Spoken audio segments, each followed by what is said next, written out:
જે રીતે મારતો વિડીયો છે નવનીતભાઈ ઉપર, એ તો એવું જ લાગે છે કે મારી નાખવાની જ વાત છે. નવનીતભાઈને મારી નાખવાની જ કોશિશ ને મારી નાખવા માટે જ મારવામાં આવ્યો છે. એમાં 307 નથી. ચૈતર વસાવાએ ગ્લાસ ફેંક્યો કે ના ફેંક્યો? ધારો કે ફેંક્યો તો ગ્લાસ વાગવાથી કયો માણસ મરી ગયો દેશની અંદર? છતાંય 307માં 2 મહિના ધારાસભ્ય જેલમાં રહ્યા. એનો અર્થ એ થયો કે જે ગુનેગારો છે અને કાગળ ઉપર ડિસ્કાઉન્ટ આપવાનું છે, અને જે ભાજપની વિરુદ્ધમાં છે રાજુભાઈ કરપડા ઉપર 307 લાગી, જાનથી મારી નાખવાની કોશિશ.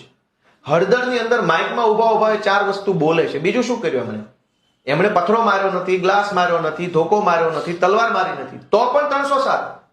નવનીતભાઈને મારી નાખવા માટે થઈને ધોકે મારે, એની ઉપર 307 નથી.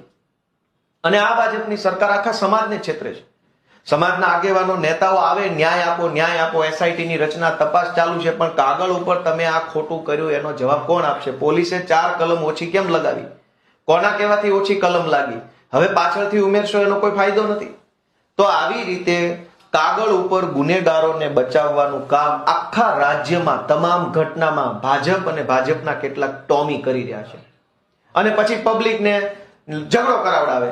અત્યારે બગદાણામાં કાગળ ઉપર ખોટું થયું છે, સોશિયલ મીડિયામાં આ જ્ઞાતિ ઓલી જ્ઞાતિનો ઝઘડો કરાવવાની કોશિશ ભાજપના માણસો કરી રહ્યા છે. આખી જ્ઞાતિને કોઈને કઈ ઝઘડો હોતો નથી, પણ દરેક